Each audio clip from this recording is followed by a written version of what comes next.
a warning for the times we live in and a call for those ready to awaken. Do you sense something happening in the air? It's not just your imagination. If you've been paying even the slightest attention, you've already noticed. The world is changing not gently. There's a heavy energy circulating around the planet, a mixture of fear, anger, and division that seems to grow with each passing day. The news doesn't lie. Tragedies, injustices, violence, and a suffocating feeling that things will get worse before they get better. And perhaps, deep down, you already know this. It's not pessimism, it's perception. Just look around. Families divided by opinions, people in conflict, leaders abusing their power, and an exhausted planet crying out for help. What's at stake isn't just politics, economics, or territory. What's at stake is human consciousness. But here's the first big question. What will you do in the face of this? Will you close your eyes and wait for it to pass? Or will you face what's happening, knowing that perhaps you were born for this very moment? Because yes, there is a greater purpose for all of this, and ignoring this call could mean missing out on the most important opportunity for transformation in your life. The clash between the world we have and the world we want. We've always carried within us the idea that the world should be better. This feeling isn't an illusion, it's an echo of our true nature. Deep down, we know that we were created to live in love, peace, and fulfillment. If we were made to accept suffering as something natural, it wouldn't bother us so much. But when we see innocents suffering, especially children, something inside us screams, "This isn't right."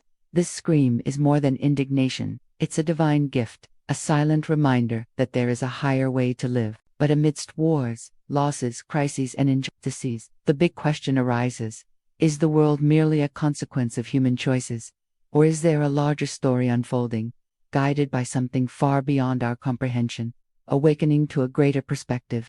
Most of us think that the happy ending must happen in this life, but, what if our existence isn't limited to this brief interval between birth and death? What if we've already lived many other lives, and this one is just another chapter in a long journey? If so, perhaps the point isn't to ask, "Why is this happening to me?" but rather, "What have I chosen to learn by incarnating at this very moment in human history?" You can react in two ways. Decide that everything is meaningless, chaos, and close yourself off to learning, or choose to believe that there is a deeper purpose, even if it is still hidden. And here is a secret that few realize. Suffering is not proof that God has abandoned us, it is a call for us to awaken. The stages of consciousness in the face of chaos. Our spiritual growth is rarely linear. At times, we are awake and attentive. At others, we fall into apathy or escapism, indifference.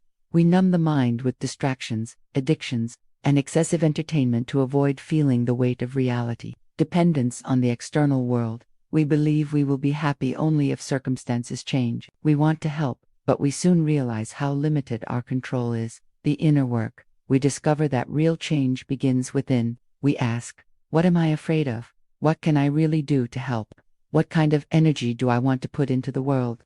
In this third stage, we realize something transformative. How we respond to the world is more powerful than any external circumstance. Choosing to be an instrument of light. If we react with anger to anger, with fear to fear, we only fuel the darkness. It is when we choose to act consciously, even in the face of pain, that we become instruments of light. This light is not passivity. It does not mean being nice to everyone while injustices occur. It means standing firm, as the Divine Mother would, with unconditional love, but also with firmness and clarity in the face of what is wrong. Those who act with hatred, turn away from the light and will have their own lessons to learn. But we, who seek truth, must remember that the true antidote to selfishness and greed is unity and devotion to the divine. The hidden purpose of difficult times. Masters and saints have warned, turbulent times are not a punishment, but a call to awaken. They remind us that life is not about accumulating pleasures, but about serving, uniting, loving, and having compassion. Yes, the challenge is immense. Maintaining faith when everything around us screams at us to give up requires courage, but it is precisely in these moments that our consciousness can rise most quickly. It is when everything seems to be falling apart that we find the strength we never knew we were capable of. And here's another secret. You are not living in this time by chance. Your soul knew this was the battle it needed to face, to evolve. What to do now? Don't focus solely on external actions. Observe the consciousness with which you are acting. Before reacting, ask, does this response come from fear or love? Am I being a reflection of light or darkness? The transformation of the world begins with the transformation of each heart.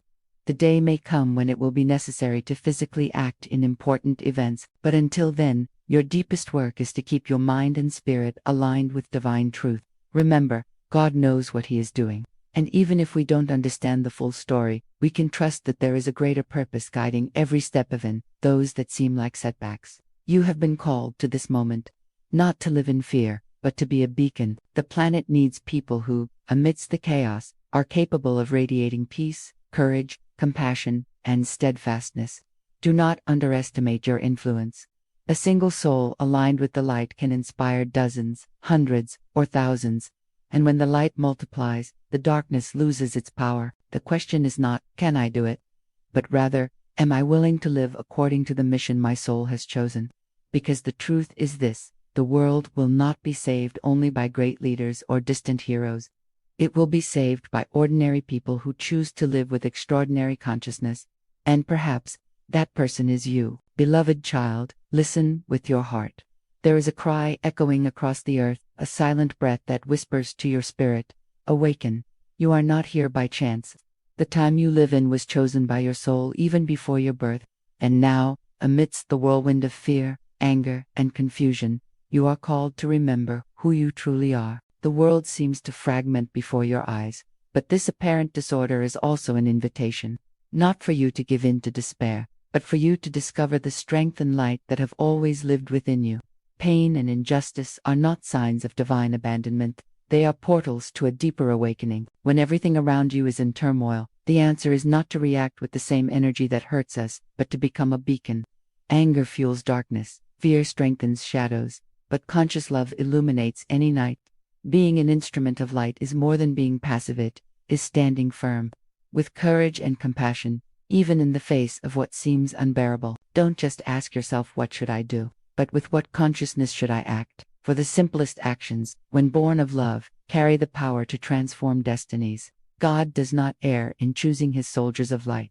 You were prepared for this moment, to inspire, heal, unite, and uplift. Remember, light doesn't need to win by force, it wins simply by existing. And every time you choose love over fear, peace over hate, you strengthen this victory. Don't wait for great saviors. The world will be transformed by souls like yours, who have chosen to live with faith, purpose, and heightened consciousness. So, stand firm, look up, feel part of the greater plan, and be, here and now, the answer that heaven sends to earth. If this message touched something within you, don't ignore it. Awakening begins when we decide to act on what we feel. Perhaps today is the day you choose to be a conscious part of this transformation, not just a spectator. So, take a deep breath, place your hand on your heart, and say to yourself, I accept the call. If you feel this is your time, write in the comments, I choose the light. Let's create together a chain of awakened, connected souls, spreading courage and hope. The world needs you to be awake, and so do I.